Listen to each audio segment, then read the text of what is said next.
하나님 말씀은 열왕기하 25장 22절에서 30절까지의 말씀입니다. 열왕기하 25장 22절에서 30절입니다.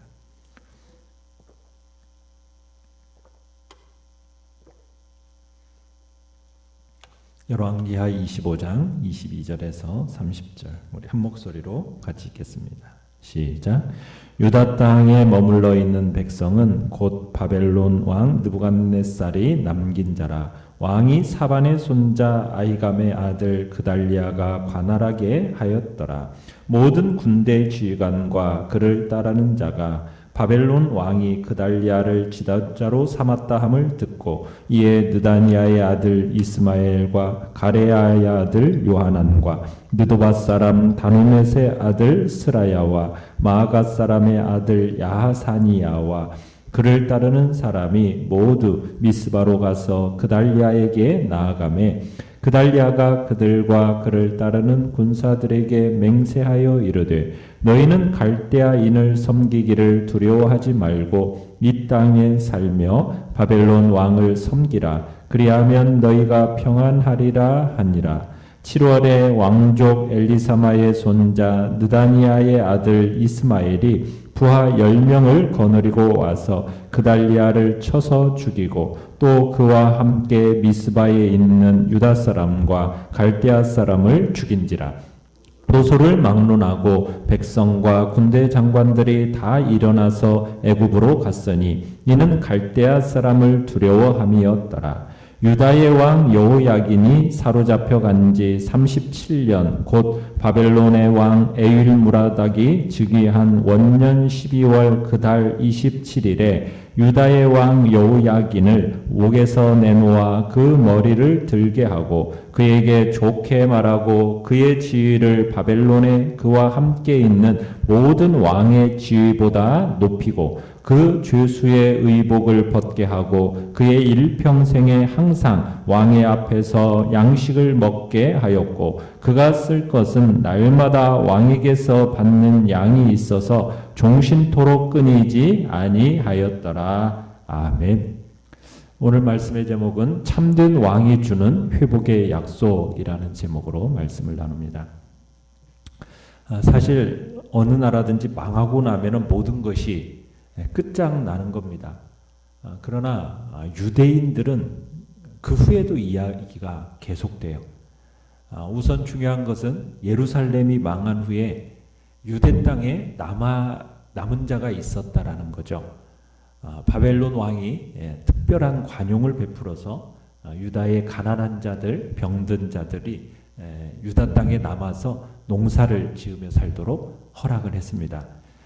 느부갓네살이 이렇게 한 것은 유다의 가난한 자들을 향한 배려이기도 하죠. 자, 내용 관찰 문제 1번을 보시면은 자, 그달리아는 어떤 인물이며 하나님은 그를 어떻게 심판하십니까? 바벨론 왕 느부갓네살은 유다 땅에 남아있게 한 자들 중에 사반의 손자 아히감의 아들 그달리아를 유다 땅을 관할하게 하는 총독으로 삼습니다. 느부갓네살 왕은 자신에게 충성할 만한 자를 이제 세워서 유다 땅을 맡아 통치하게 했던 거죠.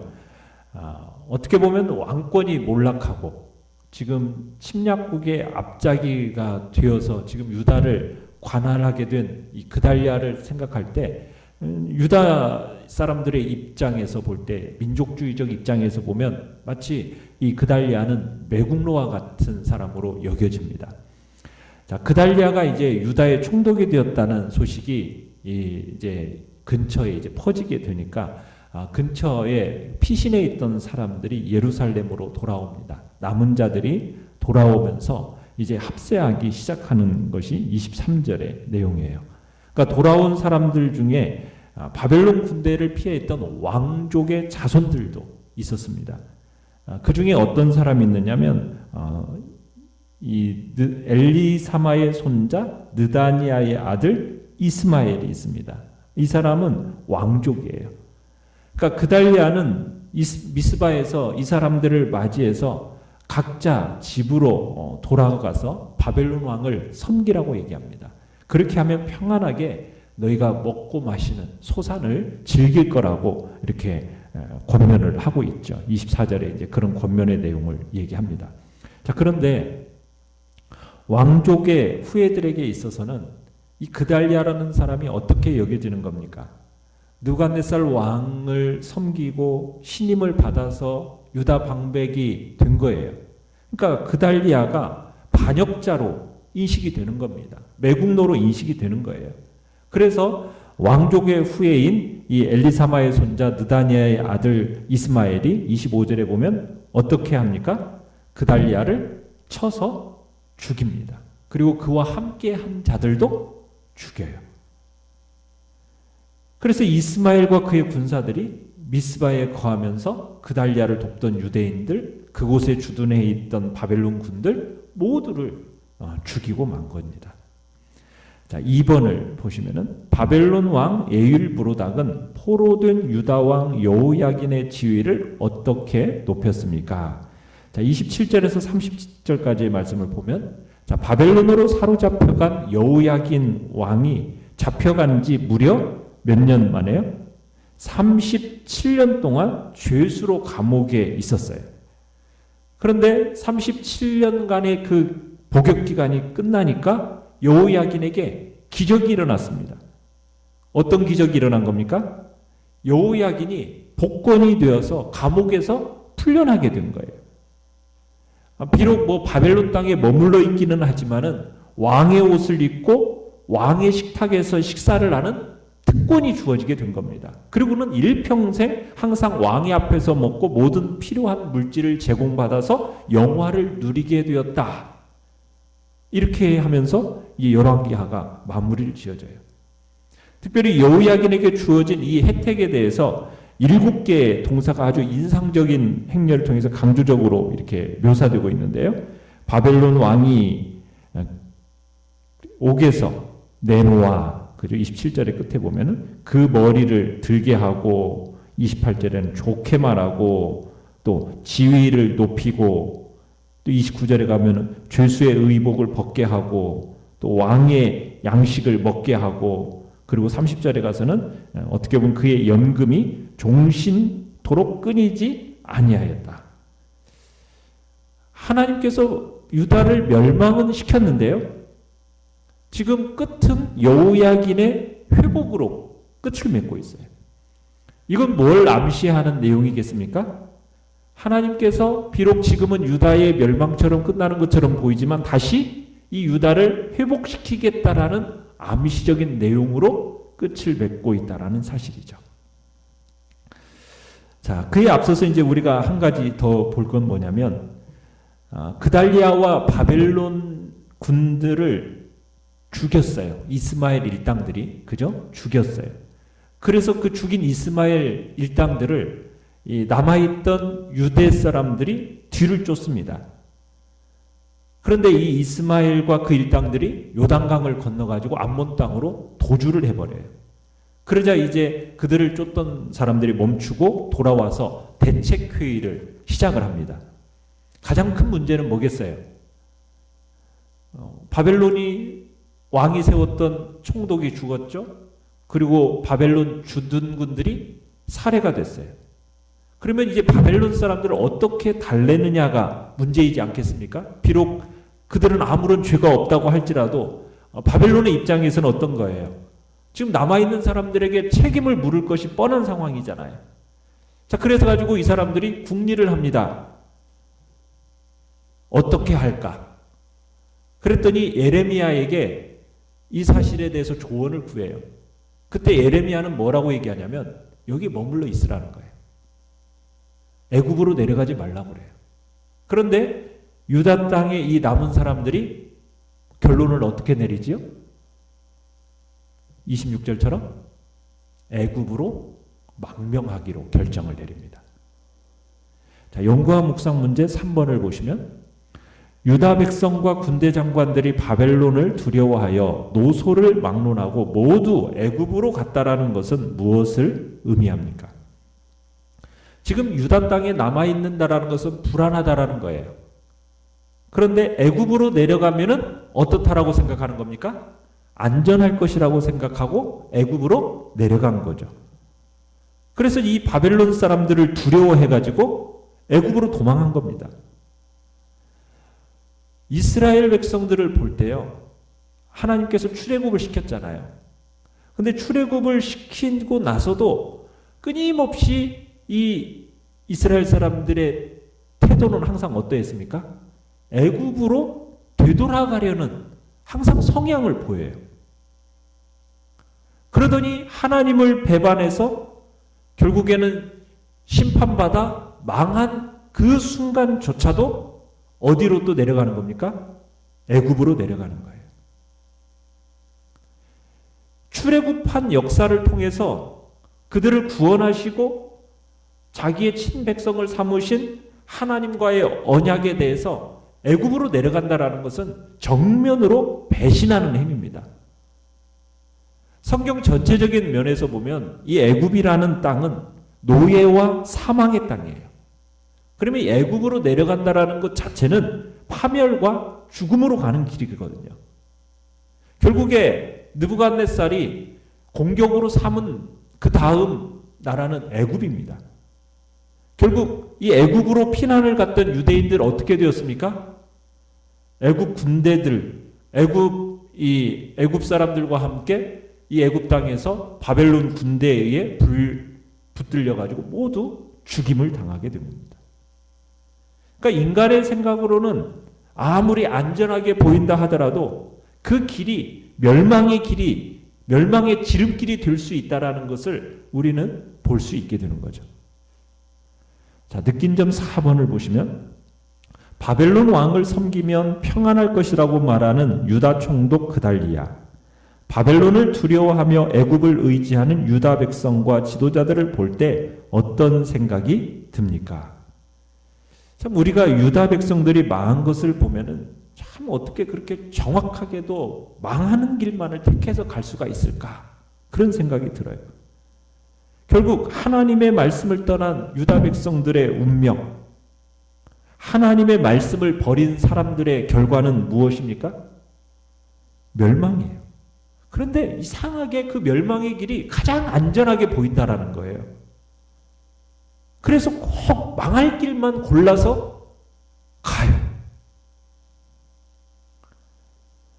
우리가 처음 애굽에서 나온 이스라엘 백성들을 볼 때 그들이 들어간 길은 광야길이었습니다. 출애굽에서 나와서 홍해를 건너서 간 길은 광야길이었어요. 그 광야길은 인간적으로 보면은 무슨 길로 보여집니까? 죽음의 길로 들어서는 것처럼 보여져요. 그렇지 않습니까? 왜요? 그 광야에 뭐가 있어요? 물이 있습니까? 양식이 있습니까?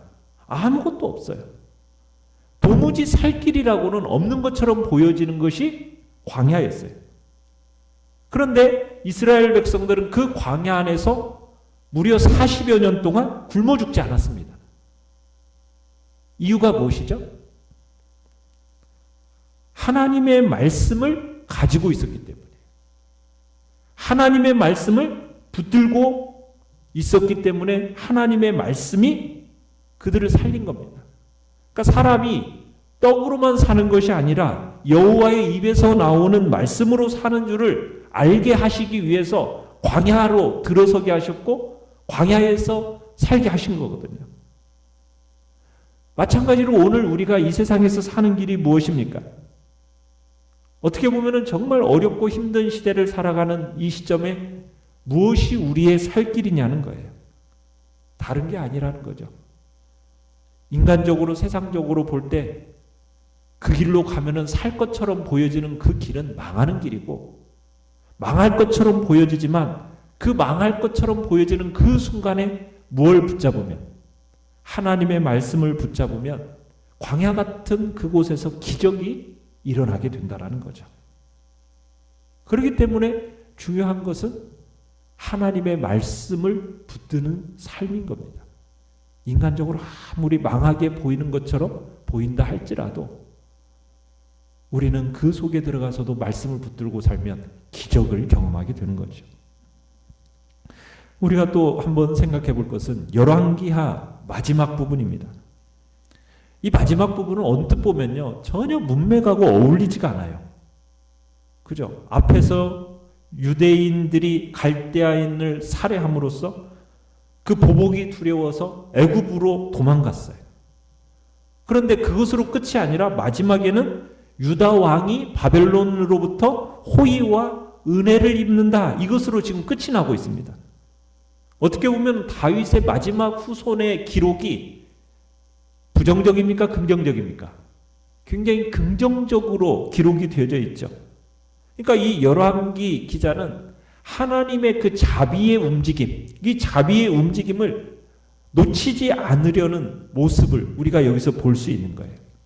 왜 이 사건을 기록했겠습니까? 하나님이 이 여호야긴을 복권시키셨듯이 하나님께서 다시 이 유다를 열국 중에 높이시고 회복시키겠다라는 뜻이 이 속에 담겨 있는 겁니다.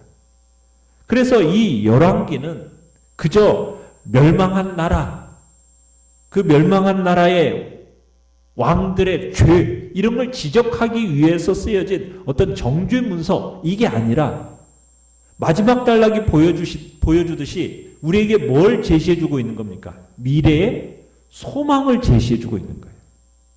하나님은 언약에 신실하신 분이다라는 것을 보여주는 겁니다.